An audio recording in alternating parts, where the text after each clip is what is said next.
فأعوذ بالله من الشيطان الرجيم بسم الله الرحمن الرحيم سبحان الذي أسرى بعبده ليلا من المسجد الحرام إلى المسجد الأقصى الذي باركنا حوله لنريه من آياتنا إنه هو السميع البصير۔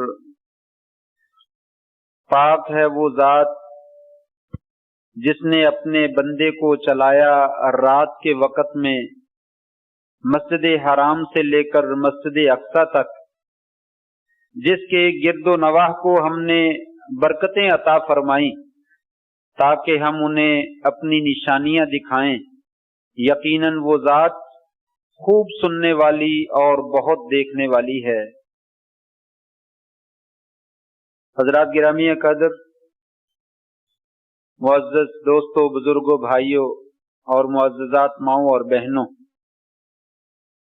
پچھلے خطبہ جمعۃ المبارک میں اسراء اور معراج کی بات کو شروع کیا تھا۔ اسراء اور معراج کا لفظی معنی کیا ہے اور اسراء اور معراج کی تاریخ کیا ہے، اور اس ڈیٹ کے حوالے سے ہمیں کیا کرنا چاہیے۔ اسراء اور معراج آپ کے جسم کو ہوا تھا یا روح کو ہوا تھا یا خواب میں ہوا تھا، اور پھر اس کے بعد اسراء کے آغاز میں آپ کا شق صدر ہوا۔ یہ چند ایک باتیں تھی جو میں نے پچھلے خطبہ جمعۃ المبارک میں اللہ کی توفیق سے عرض کی تھی۔ آج وہیں سے اپنی بات کا آغاز کرتے ہیں جہاں سے ہم نے پچھلے جمعہ میں بات ختم کی تھی۔ جبریل امین علیہ السلام آپ کو لینے کے لیے آئے۔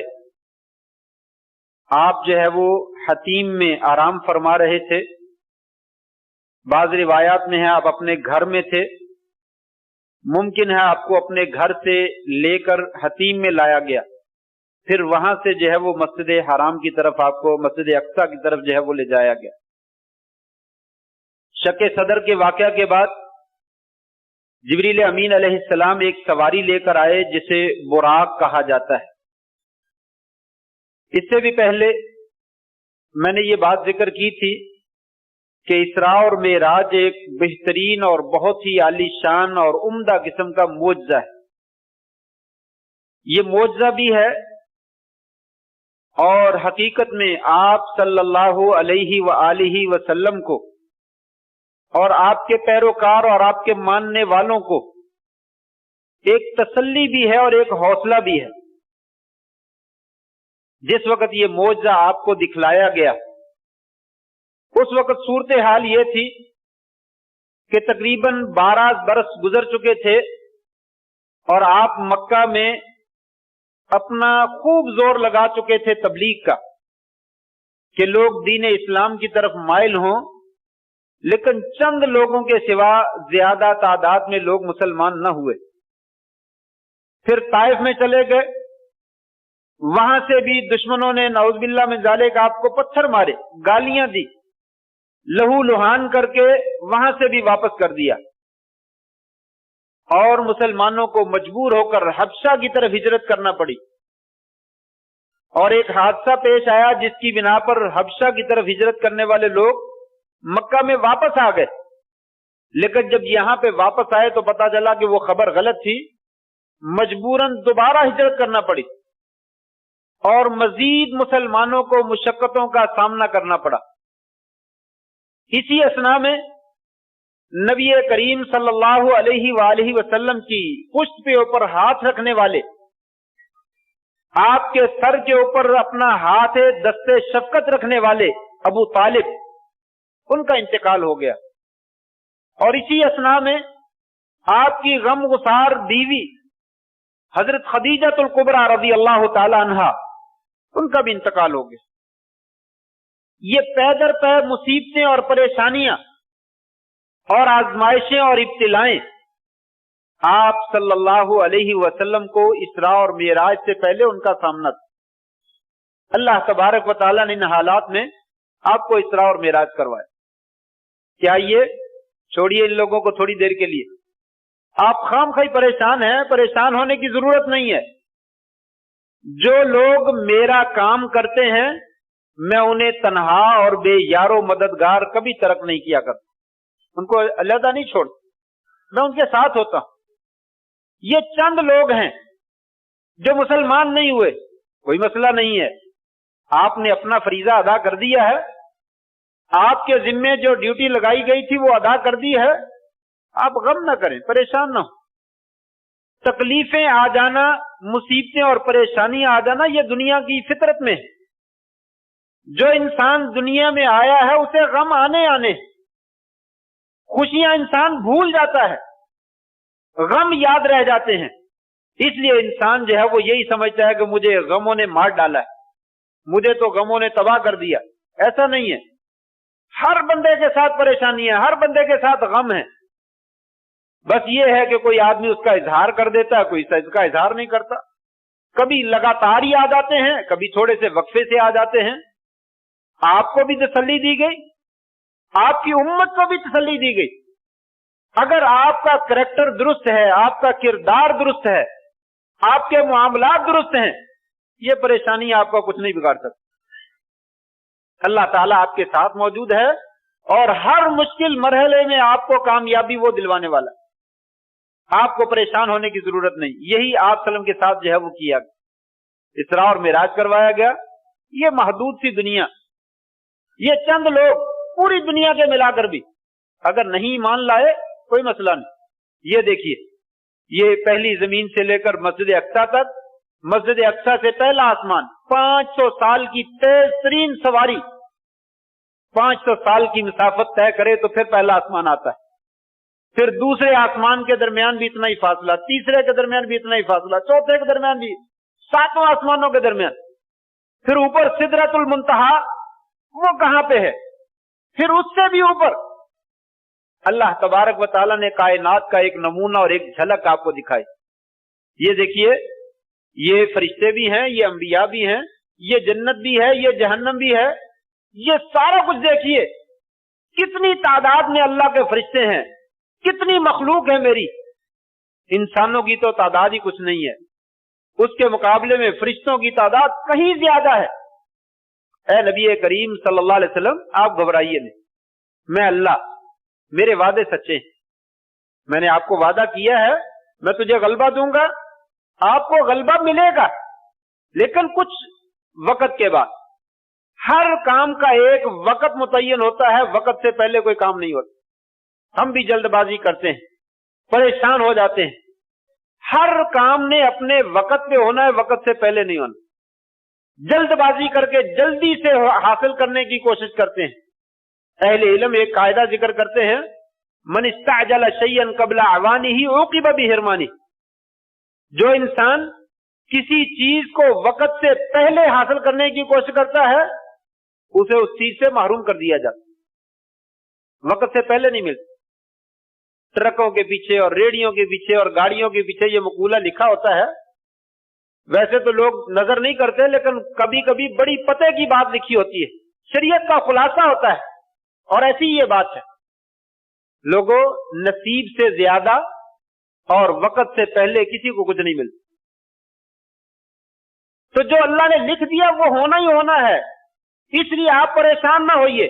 ہم نے اگر کہا ہے کہ آپ کو غلبہ ملے گا, آپ کا دین غالب آئے گا, تو یقیناً آئے گا, لیکن تھوڑا سا صبر کرنا پڑے گا, آزمائش سے گزرنا پڑے گا, امتحانات سے اور ابتلاؤں سے اور مصیبتوں سے گزرنا پڑے گا.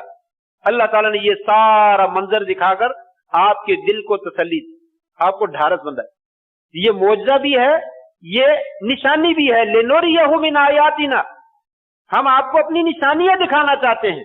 میں اللہ ہوں, احکم الحاکمین ہوں, ساری کائنات کا مالک اور خالق ہوں, سب کچھ میرے قبضے میں ہے.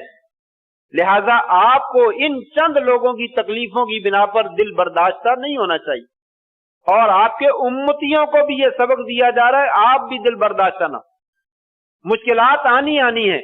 اگر نبی کریم صلی اللہ علیہ وآلہ وسلم احب الخلق الی اللہ, کائنات میں سے سب سے زیادہ اللہ کو محبوب, ان سے زیادہ تو کوئی محبوب نہیں ہے. اگر آپ کو پریشانیوں کا سامنا کرنا پڑ سکتا ہے، آزمائشوں اور مصیبتوں کا سامنا کرنا پڑ سکتا ہے، تو میری اور آپ کی کیا حیثیت؟ ہمیں کیوں نہیں پریشانی آئیں گی؟ ہم کیوں بھاگتے ہیں؟ اور بس اوقات جو ہے وہ ہم چیخ اٹھتے ہیں، میں ہی ملا تھا پریشانیوں کا سامنا کرنے کے لیے، اور کوئی دنیا میں نہیں، ساری مصیبتیں مجھے ہی آنی ہیں۔ وہ پیارے پیغمبر علیہ الصلوۃ والسلام کی سیرت کا مطالعہ کرے، آپ کو کس قدر پریشانی کا جو ہے وہ سامنا کرنا، کس مان سے، کس امید سے آپ طائف گئے تھے کہ چلو یہ لوگ نہیں مانے، وہیں پہ کوئی مان لے گا۔ ایک بندہ بھی مسلمان نہیں ہوا، ایک بندے نے بھی اقرار نہیں کیا آئیے میرے گھر میں آ جائیے، میں آپ کی مہمان نوازی کرتا ہوں، میں آپ کو اپنے گھر میں رکھتا ہوں، میں آپ کی بات مانتا ہوں، میں سنتا ہوں۔ نہیں مانا، گالیاں دی، پتھر مارے، برداشت کیا، واپس آ گئے۔ وہ معاملہ کس قدر پریشان کن ہوگا، شاید ہم اس کا تصور نہ کر سکتے۔ جب آپ کو اتنی شدید تکلیفیں آ سکتی ہیں تو مجھے اور آپ کو بھی آ سکتی ہیں، اور آتی ہیں۔ اس لیے ہمیں بھی سبق ہے لوگوں، یہ اللہ کے فیصلے ہیں اور وہ ہو کر رہنے والے ہیں اور وہ غالب ہیں۔ اس لیے کامیاب وہی ہے جو صبر کر جاتا ہے، برداشت کر جاتا ہے۔ رضینا بقسمت الجبار، اللہ کے جو فیصلے اس پر ہم راضی ہیں، جو بھی وہ فیصلہ کر دے وہ بالکل صحیح ہے۔ ہمارے حق میں وہ بسا اوقات صحیح نہیں ہوتا، لیکن اللہ نے اس کو صحیح سمجھا تو صحیح کیا اور وہ صحیح ہے۔ اس لیے یہ بہت بڑا سبق اور درس ہے ہمارے لیے کہ لوگوں، جب نبی کریم صلی اللہ علیہ وسلم کو تکلیفیں آ سکتی ہیں تو آپ کو بھی آنی، اس لیے صبر کا مظاہرہ کیجیے اور صبر کا دامن کبھی ہاتھ سے نہ چھوڑیے۔ آپ کے پاس براق سواری لائی، یہ بھی ایک نشانیوں میں سے نشانی تھی۔ شک صدر ہوا، وہ بھی ایک نشانی تھی۔ براق سواری بھی ایک نشانی تھی۔